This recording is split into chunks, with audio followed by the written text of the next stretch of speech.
নজর রাখবো পরবর্তী সংবাদে। রাত পোহালেই মকর সংক্রান্তি, আর এই মকর সংক্রান্তিতে বুড়ির ঘর পুরানো একটা ঐতিহ্যমণ্ডিত রেওয়াজে পরিণত হয়েছে। কিন্তু বর্তমান সময়ে দাঁড়িয়ে বা আধুনিকের যে করণ, সেক্ষেত্রে কিন্তু বছর কি বছর প্রায় এই রেওয়াজটা উঠে যাচ্ছে বলেই চলে। কেননা প্রত্যেক বছর কোথাও না কোথাও যে ছবি ধরা পড়ে তা মাত্র হাতে গোনা কয়েকটা।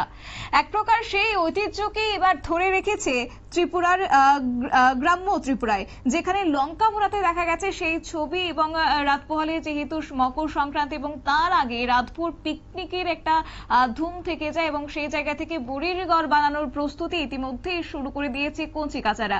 কি রয়েছে বক্তব্য শুনুন। বুড়ির ঘর বানিয়েছি আমরা, রাত্রেবেলা পিকনিক করুম, পিকনিক করে সবাই মিলে সকালে উঠে ঘুমের থেকে ছান টান করে আগুন টাগুন ধরা মুটরে ধরে শরীরটা গরম করুম।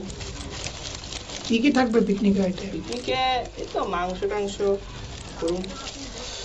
আমরা সবসময় বুড়ির ঘর বানাই, তো বানাই সেটা পিকনিক টিকনিক করে রাত্রেবেলা আগুন টাগুন ধরাই, তো ভোরবেলা ছান টান করে সেটা দেয় পুরা নাই আগুন ওটা এই বুড়ির ঘর।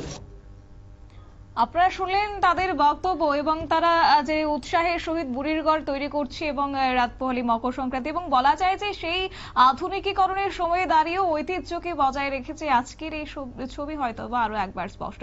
নিয়ে নিচ্ছে ছোট্ট একটি বিজ্ঞাপন বিরতি, সঙ্গে থাকুন।